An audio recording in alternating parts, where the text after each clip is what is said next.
recognized around the country, and CalArts was one of them with a table there, and there was a gentleman there trying to get prospective students to sign up. I wanted to go now. I wanted to go like right then. I wanted to get the fuck out of here. I'm sorry. Excuse me. Oh, it's okay. And I couldn't do it because it was an accredited institution, and I had to get my high school diploma first before I could, consider. At what age? I was 15 years old when I wanted when to you go. get the no, When I when- wanted to go. I didn't get to go until a year out of high school. I was 19. Yeah. Yeah, and I graduated on time, in 1984, actually. I graduated, in 4 years. I got my bachelor's. They wanted to give me a half scholarship. It was a film school there. And that's what I got my degree in film and video and in production. Well, by that time I was so worn out because I worked my ass off in that son of a bitch. And I couldn't help it, So you are a filmmaker, writer, movie producer, I'm a writer and a filmmaker. and producer too, because that's what's your bachelor, yeah? Well, I don't know about that. I mean, what is, you know what? I mean, that's a loaded word, I mean, you could call somebody like Ricardo or Orson yeah. Welles or somebody like that's a producer. Louis B. Mayer, somebody, I mean, shit. I'm trying to be Humphrey Bogart, man. I ain't shit. You meet a lot of people in the art school. Yeah, well, it's that kind of place, where it used to be. I mean, man, they were telling me shit like, what's the matter with you, man? You're working your ass off all the time, always trying to get the keys to the fucking lab. Why don't you just go get fucked in the jacuzzi like everybody else, go to the sauna and get screwed? It was like, I didn't have time for that shit. And, but I got a lot done.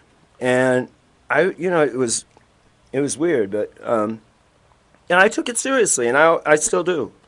You remember your first job?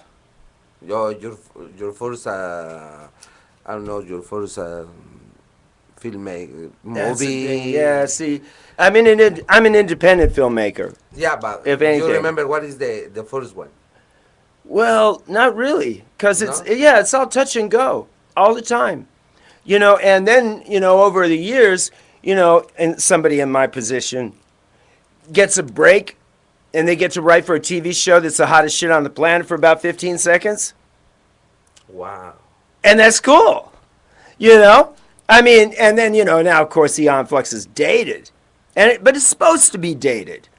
By now, if it hadn't been for that show and shows like it, we'd still be, I'm sorry, but we'd still be kowtowing it to the feminazi contingent, Okay, you went to the school at the age of 19 years. What And age? speaking as a feminazi myself, Yeah. I could tell you, you had to lighten up somehow. Okay. What about you went to work in TV shows, yeah? That's right. What shows? Well, like I say, Eon Flux.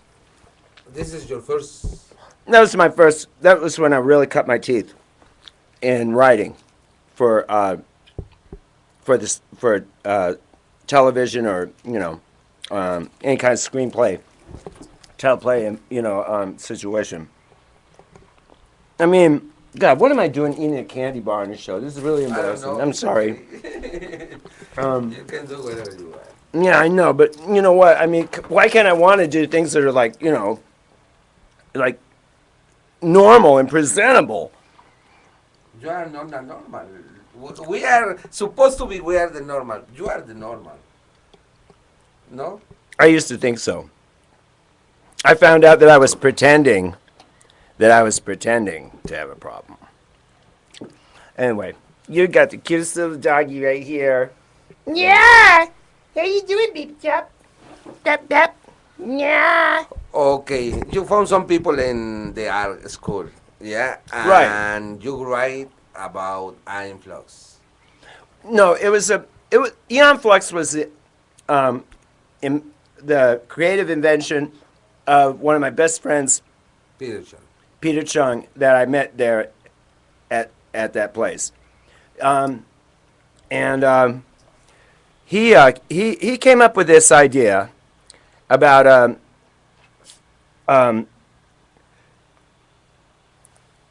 a clash between two social dystopias. One was like, say, Epcot Center. Everything was managed. Everything was perfect. I mean, like if you fell down on the street, the street was a robot that would pick you up and make sure you didn't bruise your shin or something. It was a perfect world. And it was designed that way. And it had, like, for example, its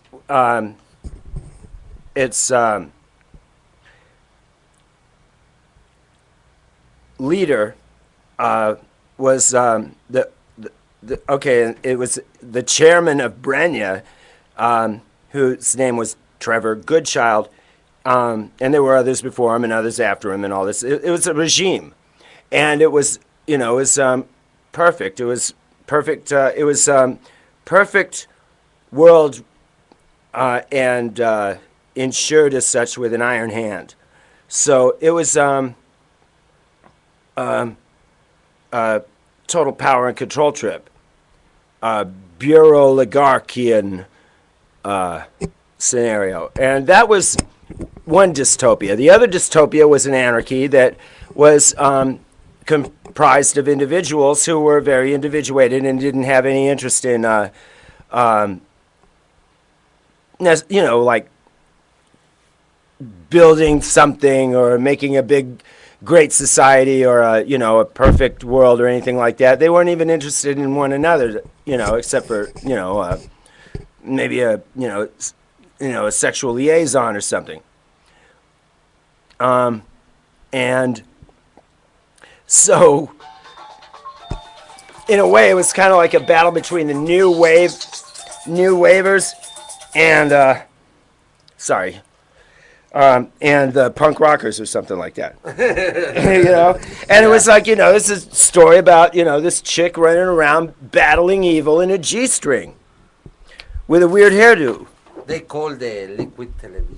That's what it got its start at. There were a number of, products that, like there was the Max. That was actually quite impressive project that somebody else was doing.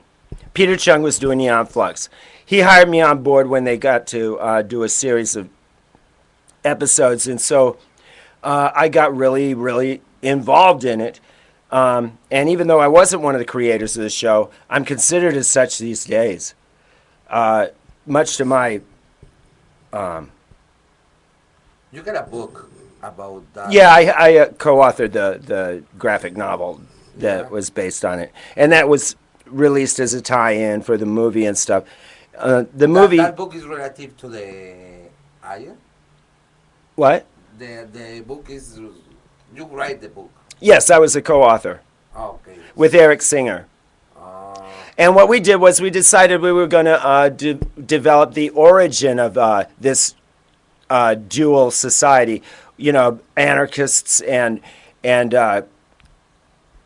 bureaucrats, that were they were entangled together too, because there's this border that runs through the entirety of the square mile area of the two territories. They're sort of entangled, and so it's really it's really fucked up.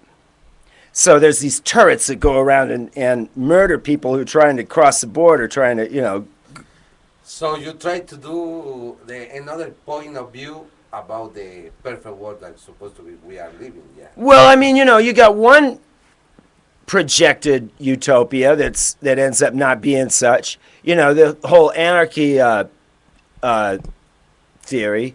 And so I mean, if you ran it to its logical conclusion, it would be, it would, I mean, it'd be hard. And then on the other hand, I mean, you talk about like, say, Walt Disney really got to do Epcot Center like some new corporatopia, like ideal world like that.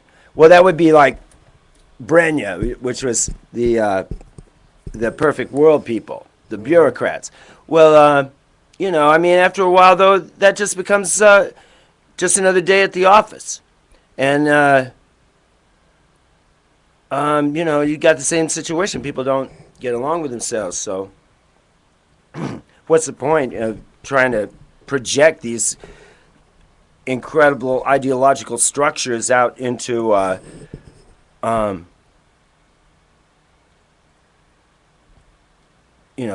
Characters. in ad infinitum? Oh. It ends up being academic, but also worse than pointless. I mean, it can it can be. I mean, it's better to sort of take one's politics with some modicum of moderation. You know.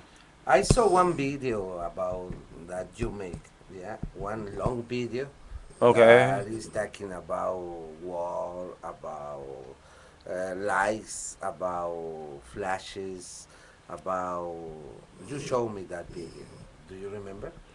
Was that the one about the rock and roll preacher, like is like relating all this stuff about No, Vietnam and but all this stuff yeah, to him? yeah, that is I didn't get to only. show you that whole thing. Yeah, Uh, that was one we got that on primetime television, and we produced it at school.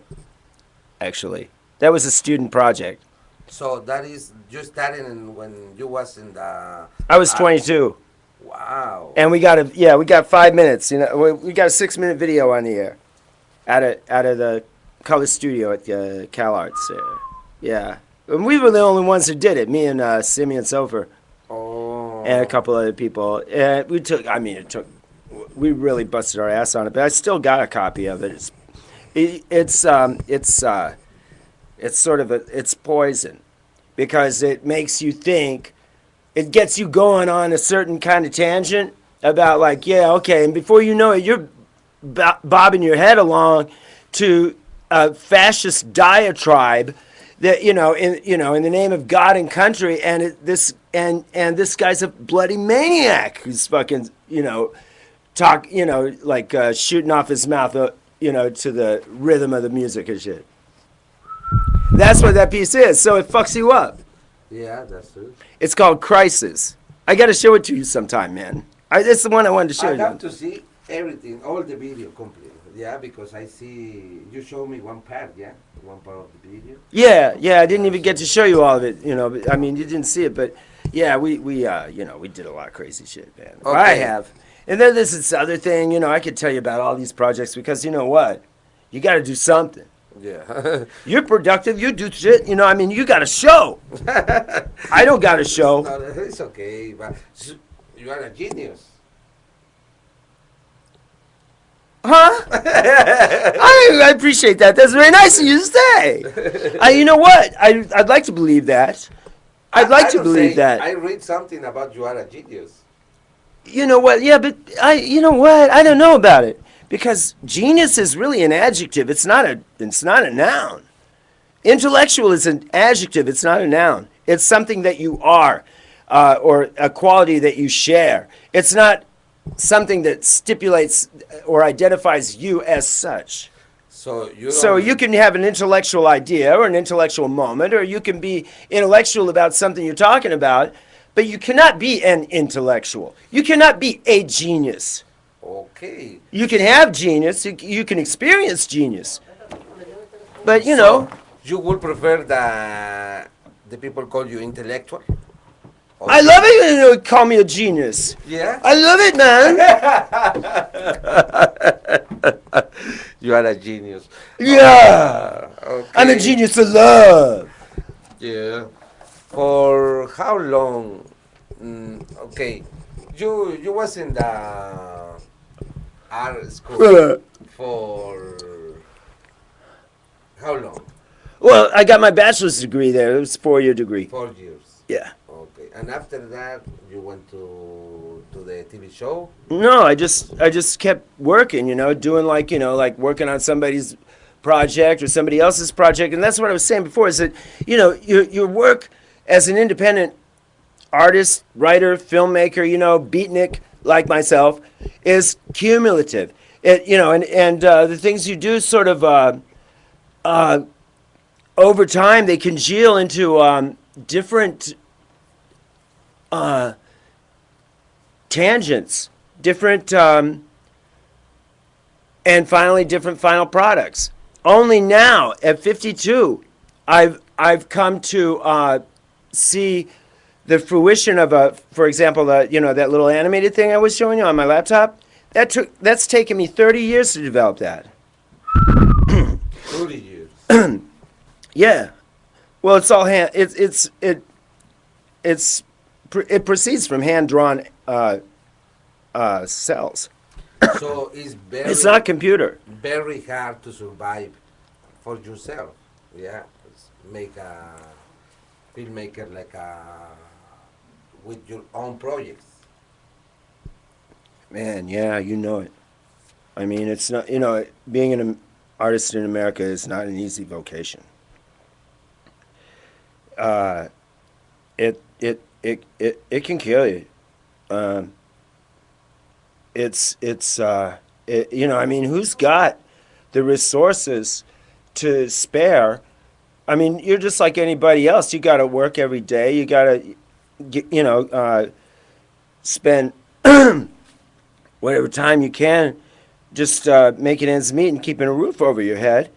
Now you're going to like go off and do a rock band, or you're going to do a recording project, and you're going to, and all this shit is pay to play. Yeah, it's hard. Pay to play.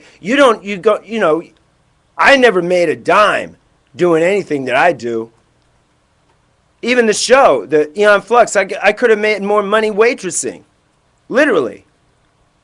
They didn't pay us shit. So it's very hard. You goddamn right. Yeah. And that's the name of the game. I mean, now if you were in Europe, where people respect, The arts. culture, the idea of culture, Yeah. the involvement and interrelationship of cultural experience and its variegated manifestations as such, you're going to have support. But here, What do you think? hell no. What do you think is the You media? can go fuck yourself. The media is the guilty about the new projects. Is not giving the chance to the new projects. Well, these days, because of the internet and all this, now you could just do something. And if it's good enough, because the at the same time the standards of production design have gone way down and democratized as well. So if you know what your shit is and you know how to do it, pull something together with how to handle and use high-tech equipment and facilities and applications and stuff, you got training, you know what? You can make some shit happen and freak the shit out of people. You could do something and put it on the air or put it on a blog or some kind of thing. You could put together a project, and if you know what you're doing, you can make a big fucking splash right now, because it's up for grabs as we speak. And that's a good thing right now. And I'm taking advantage of it. You can sell everything. You can share. You can. I'm talking about like say Orson Welles' War of the Worlds. When he put that thing on the air, but the way he did it, he made it as if it was a documentary radio news feed relating what was happening while the Martians were invading, terrorized the countryside, because everybody thought that it was for real. Yeah, that is real. And he did it that way to effect that result. And, I think it was, it was a hell of a way to make a name for himself. Thanks to Sita and Ricardo, we're putting together something that endeavors to ambitiously enough proceed along those lines. And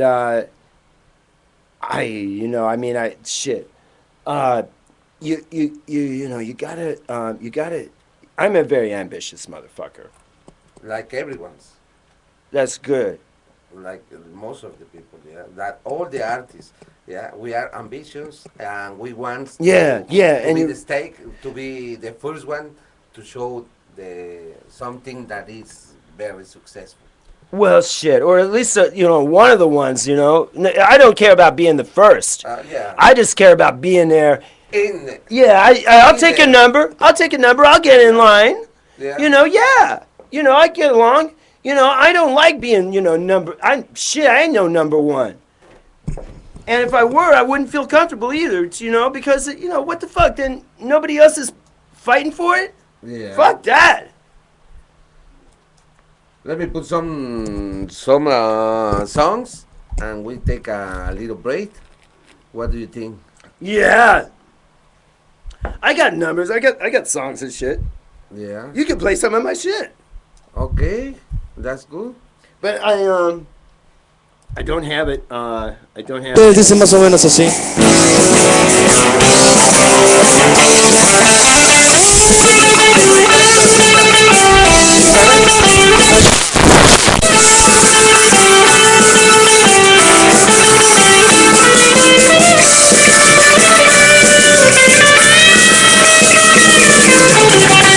Tarde en la noche, su vestido se ve bien, maquillo su cara, se tiñó el cabello.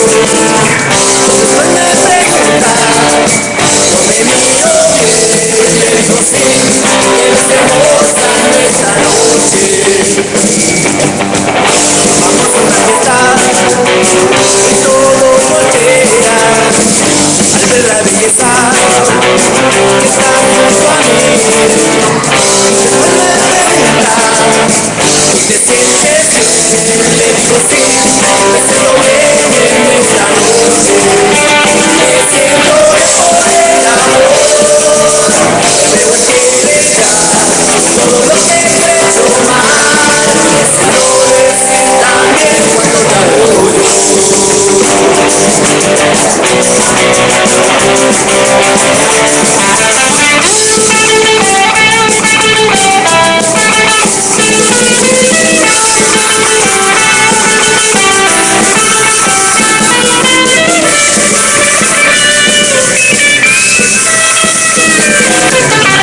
Tiempo de ser un poco tomado, le quillo las llaves, me ayuda a subir.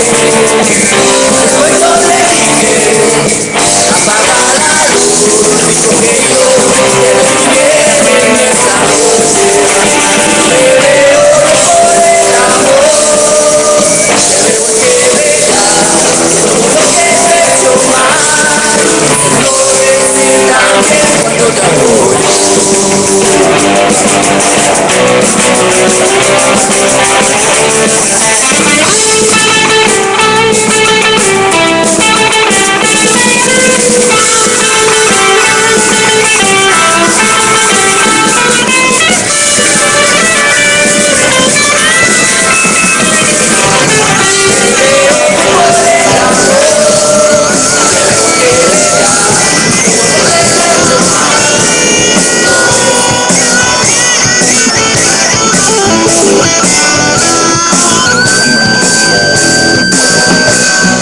Ya no me desprecies, no me trates así. Ya no me desprecies, no me trates así. Tú eres el único que quiero, ya no me hagas sufrir. Ya no me trates de esa manera tan cruel. Oh, ya no me trates de esa manera tan cruel. Siento que me muero cada vez que te alejas de mí.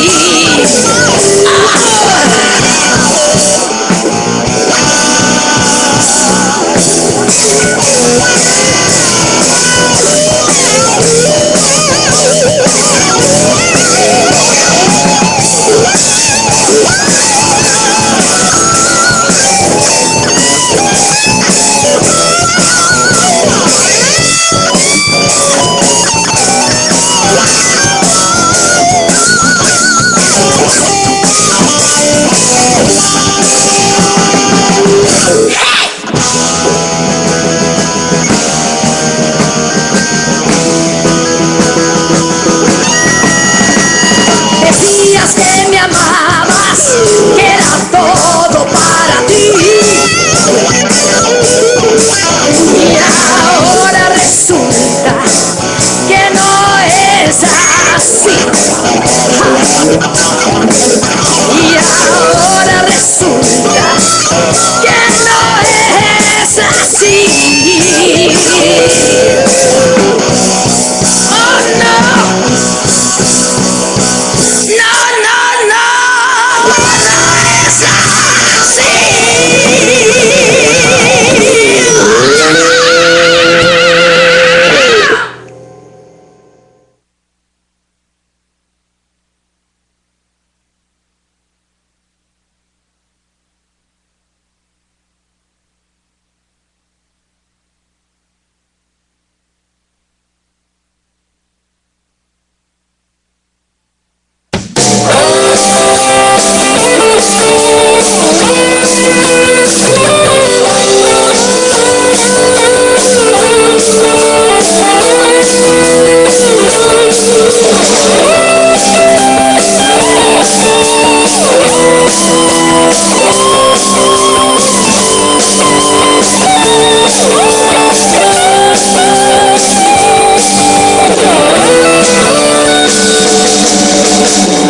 ¿Quién iba a pensar que terminaría todo lo que yo sentía por ti? ¿Quién iba a pensar que ya no te amaría por todo lo que me hiciste sufrir? Y ahora soy feliz, y ahora ya te olvidé. No quiero recordar más el ayer. Y ahora tengo un amor que me hace sentir bien. Por favor vete ya, olvídame.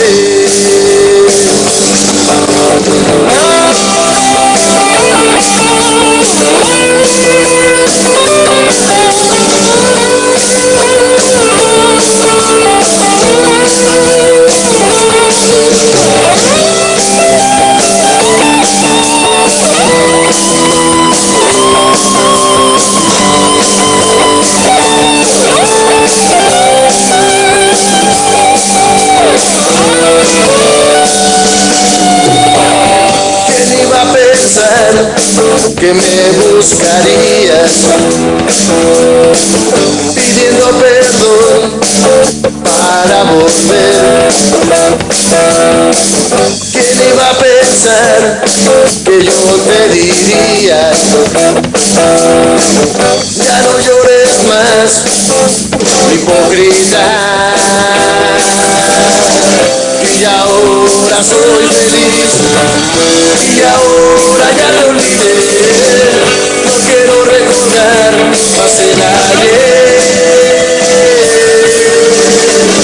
Y ahora tengo un amor que me hace sentir bien. Por favor vete ya, olvídame. Y ahora soy feliz, y ahora ya te olvidé. No quiero recordar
And so cool if I just Sí. All right. So you write songs too. yes. How many songs you got? Well, I've got like 3 albums that I've developed over the years, and they're personal vision kind of personal statement. What kind of music? Um, very Doors, Pink Floyd, Yes, uh, Zeppelin kind of stuff. In one case, at least, and then in another, I got really eclectic and variegated. I I tried to do like something along the lines of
Sí,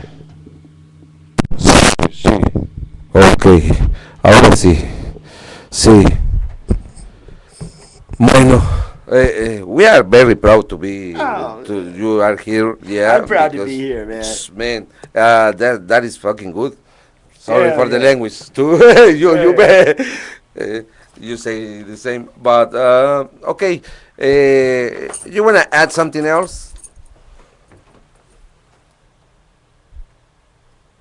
We are No, talking about your books, your music, your Iron Focus I think of it. I Interline. know it. You know what, Lalo? I'll think of it, and I'll think of it after. I'm drawing a blank because I guess, I can't think of anything now, but I know I'll think of it later. I wish I would have said that, or something else, I know I'll think of something that later I should have said. I was reading about yeah, reading about Iron Flux. I was reading about your book. I was reading about your biography. Yeah, I was reading the most interesting points of view. I got you.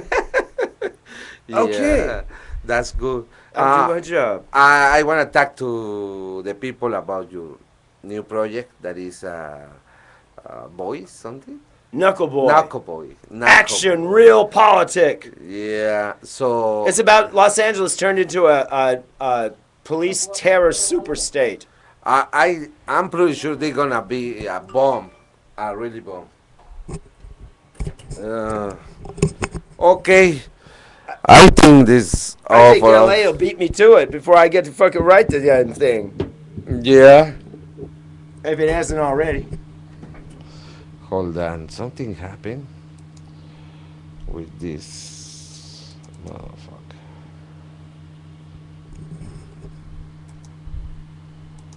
Sí, sí. Ok, está bien.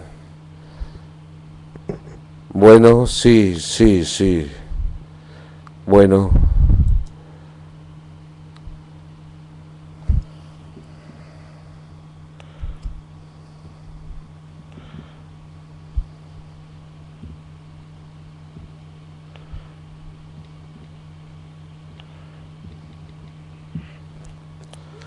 So for the next time, you're gonna bring your music, yeah? Yeah, yeah, you goddamn right I will. If you say so, I'll bring my music. Okay, you got 3 albums. I Well, never I know don't have them about it. recorded. No? No, but I have. I mean, I've written them, but Okay. You I'm only haven't. getting to I'm only getting now to develop part of one of them, and that's the Knuckle Boy album. Wow, you write the music too. Yeah. Well, actually, I wrote all the lyrics and some of the music. Some of the music was, I mean, the music was collaboratively developed between several individuals. In fact, um, including Ed Salas, Ricardo Ochoa, Uh huh. myself, and let's see, Sean Morrissey, Ray Lawrence. Um, and that's it. That's it. Oh, Who and Greg Motomatico. who helping you to Knuckle Boy Uh, to writing? Just you?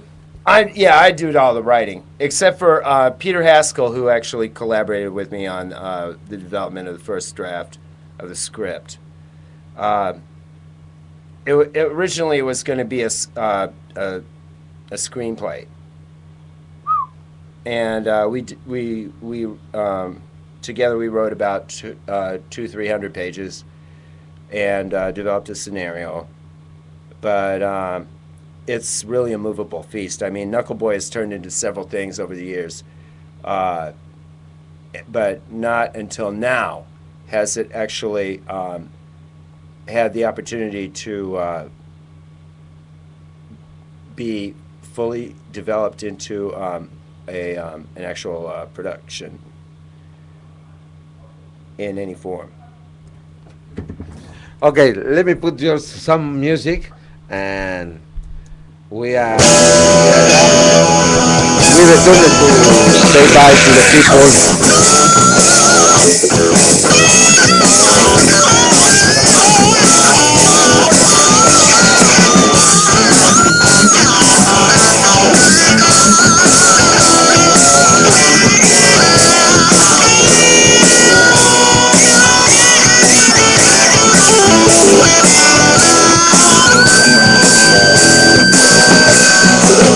no me desprecies, no me trates así.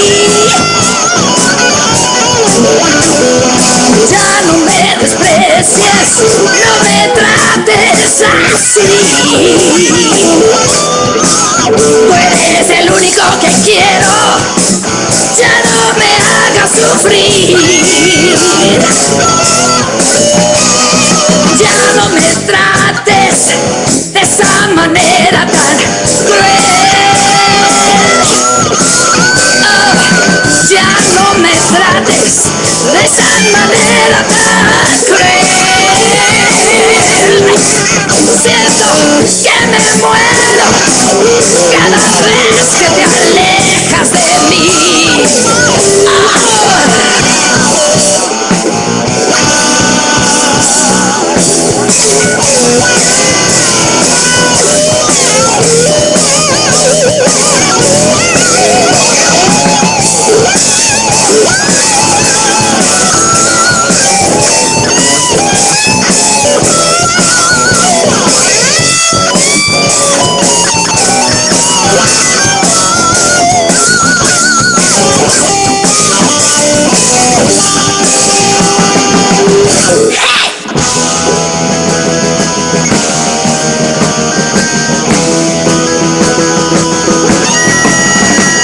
Decías que me amabas, que era todo para ti. Y ahora resulta que no es así.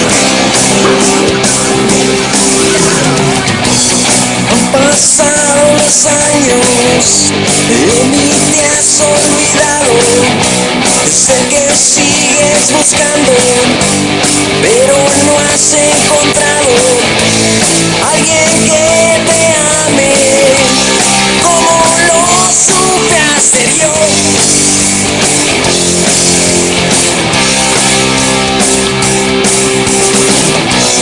Contemplando un pasado, como me hiciste daño, yo que te lo di todo, en cambio te has burlado, te dolió.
feliz volví a sentirme.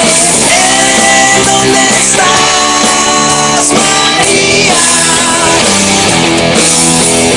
Ven a curar mi herida. ¿Dónde estás, María? Ven a curar mi vida.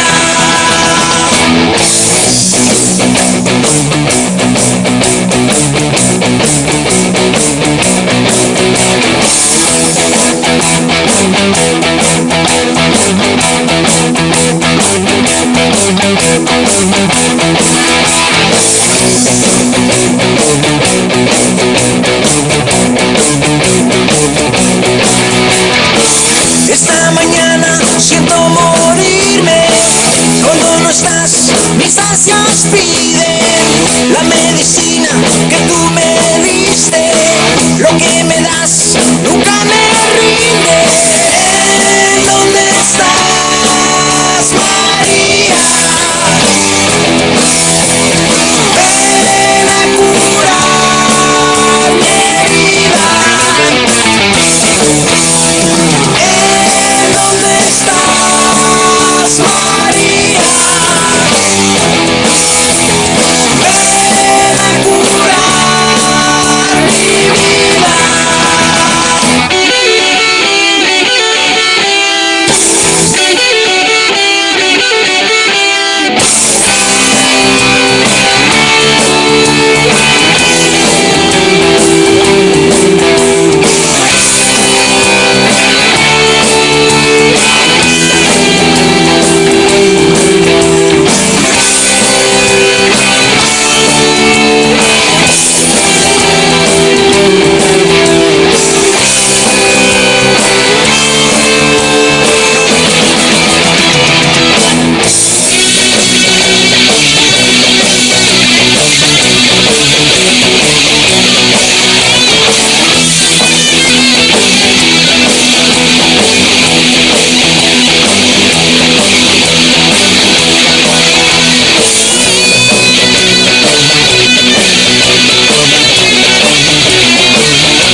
Esta mañana me siento triste al despertar y no sentirte. La medicina que tú me diste me hace feliz, volví a sentirme. ¿Dónde estás, María? Ven a curar mi herida. ¿Dónde estás, María? Ven a curar mi vida.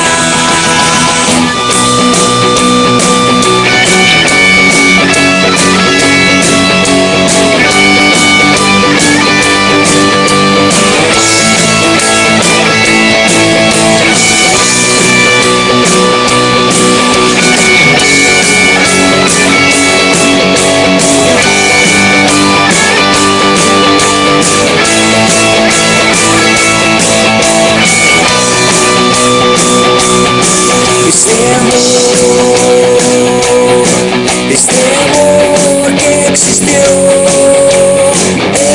entre tú y yo, lo construimos los dos. Este amor que existió. That's an example of it, Yeah. thing to talk So about. you feel bad because you don't speak in Spanish? I feel like an idiot. I'm an idiot because I don't speak Spanish, and because I don't speak French, which is the other language on the continent. You never. Because of Canada. Yeah. When you went to school, yeah, in those times you got a chance to speak Spanish and English, yeah. Although in Chicago it's different. What's different? Yeah, in Chicago it's only. They had a French class they made you Yeah. go to in grade school there, and I couldn't get my head around that shit at the time. But I was just like, I mean, I devoted myself. I'm a very focused kind of person, real tunnel vision. I can't, like walk and chew gum at the same time. I know that's going to be illegal in Los Angeles pretty soon, but it probably already is, but along with everything else. But it's a good thing for me because I don't know how to do that, and I never will.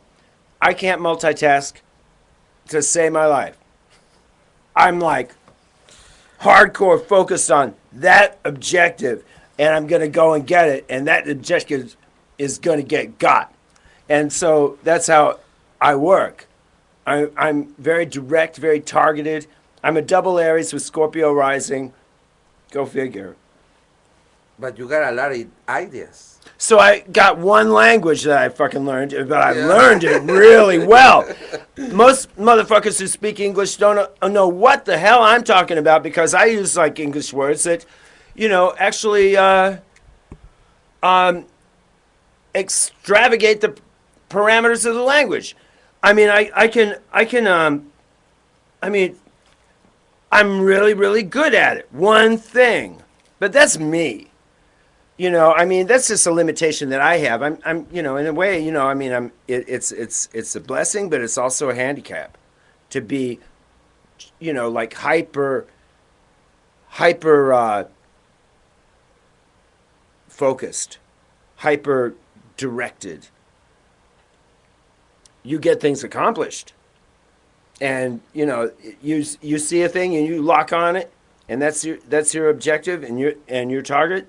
That target is gonna be acquired, no doubt, and in a really bad way.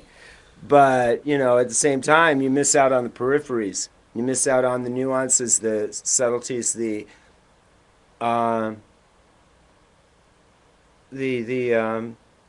alternatives, the context. Do you think it's necessary to speak more language? I beg your pardon? Do you think it's necessary to speak more language? Necessary? No. It's not necessary to speak even one language. Not unless you want to have some degree of participation in what we call culture. You can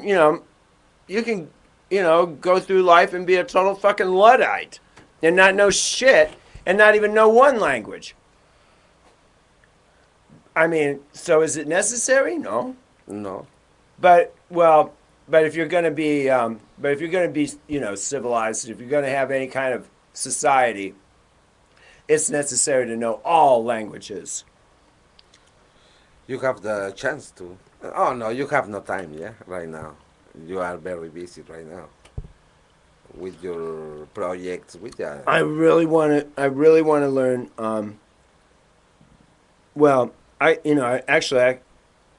consider Spanish the mother tongue of the region here in this part of the country because I don't know, it seems like everybody was speaking that before they were speaking this. Now, I come unprepared, and I recognize that. I only wish that was appreciated, like some people got like, I saw somebody with a t-shirt that said, "We didn't cross the border crossed us." Yeah, that's true. It is true. You don't, another one I wanted to talk about is that white people don't have families. And because the Industrial Revolution eradicated the Northern European culture and the Northern European ethnicity before it eradicated anybody else's. And so now we were all, wondering what the fuck. Everybody's got blood, everybody's got La Raza, everybody's got, hey brother and all that, We don't got that shit. What's the matter with all these people? You know? Well, it's not the matter with them.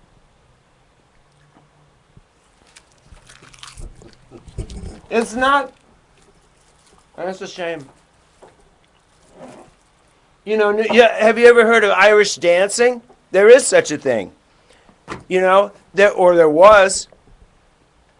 We used to have something, like to bring to the table, join the human race. But, it's like these days, you got to wonder. You know what? The different cultures is different.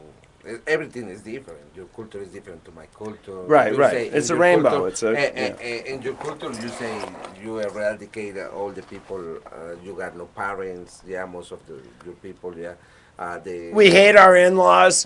The mother-in-law is coming. It's everybody talks about that shit. What? Since when? And if you're Protestant, that's the case. But if you're Catholic, maybe you don't hate your mother-in-law so much because it's just not. Why hate your mother-in-law? Why is it an institution now to hate my mother-in-law? For us, it's different. How? Oh, my mother-in-law is close to me too. Really? Yeah, You're talking about an extended family scenario, yeah. which is the traditional and ancient form of family as the world has grown to know it and develop it over the ages. Nuclear family, as an invention of the or implement of the Industrial Revolution, is isolationist, absolutist, arbitrary, intransigent, a law unto itself, and a black hole in space,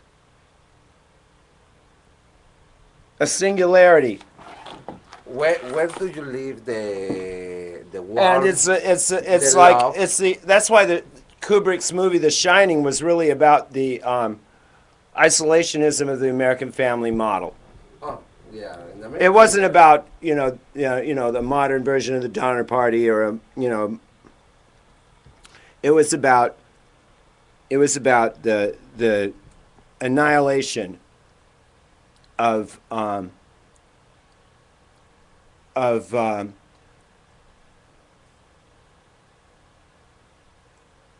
community for the sake of the ascendancy of the unilateral, the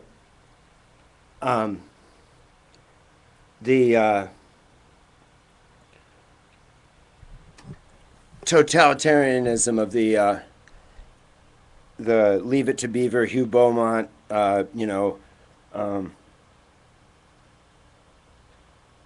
happily ever after kind of fairy tale family that we have. for us, it's different. For us, is the union of the family is the principle.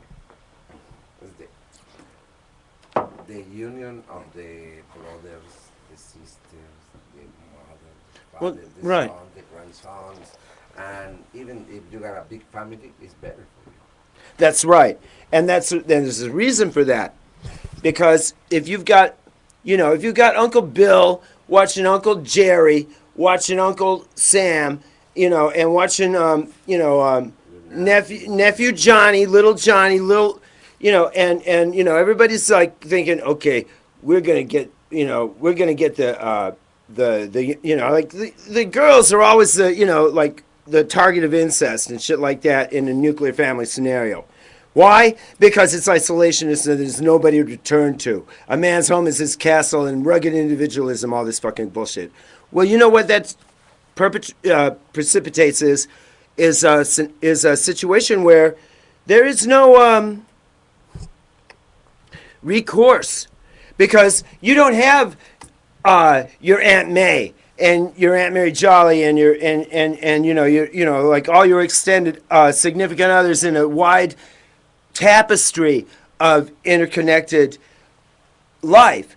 You've got dad and mom and brother and sister, And that's it. and that's it. And you don't have no cousins. You don't have no, uh, you don't have nowhere to run. You are prey. You are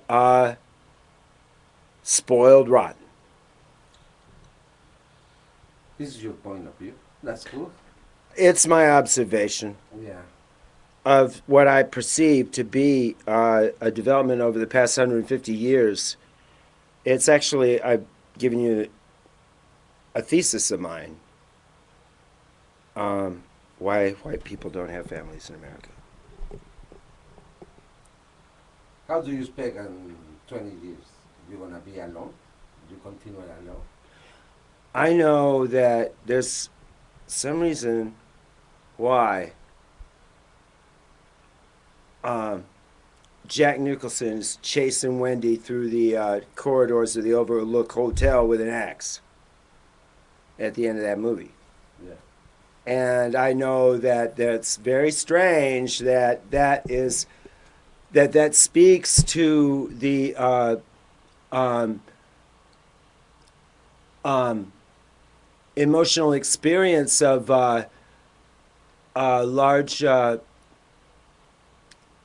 chunk of America, because otherwise it's just a really nightmare scenario that nobody would entertain as plausible, let alone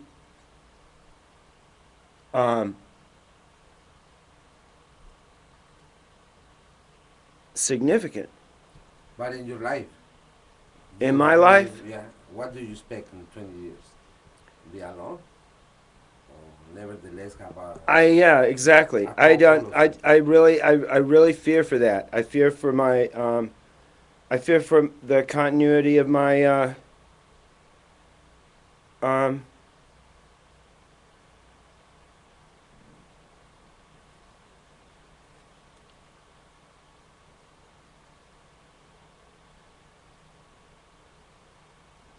my location, my. I'm not. I don't have any network. I don't have a community. I mean, I do, but it's not. It's something that I've had to. Um, it's not something that I grew up in and out of. I'm not a product of uh, a society. I'm. I'm sort of like a a, a byproduct, um, a a disposable uh, component of uh,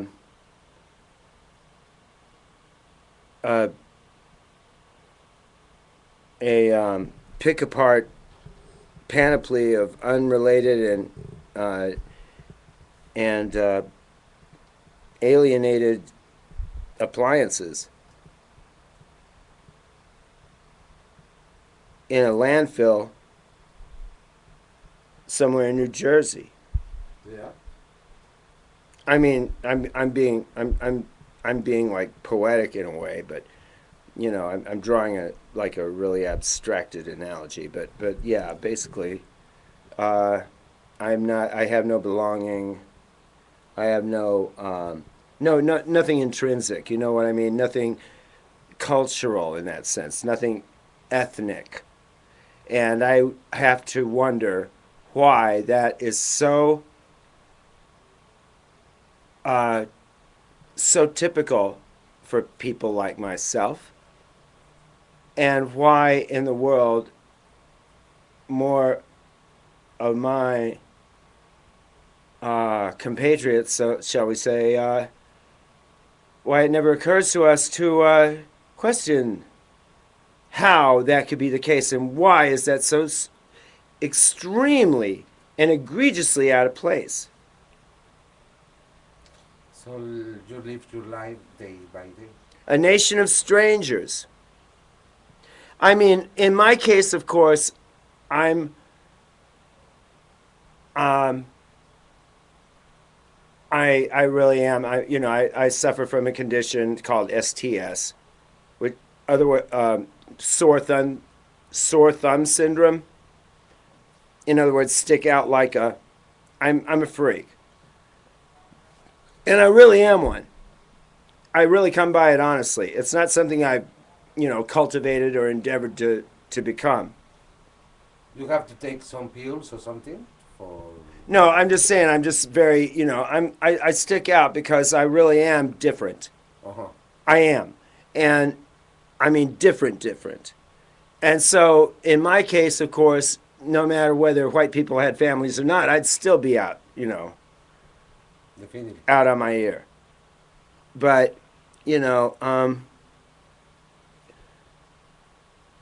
unfortunately, nevertheless, what I'm saying today is true. And I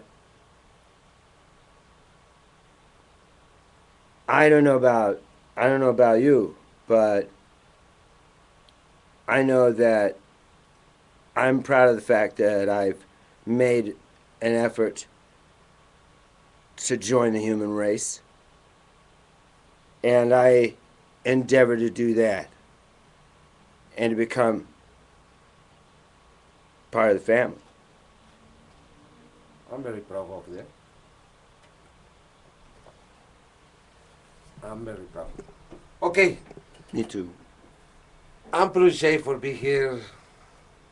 It's 9:30. We spent 1 hour and a half. I Okay. enjoyed this interview and Thank you. I say thank you for coming. Thank you for being here with us. Yeah, I hope so.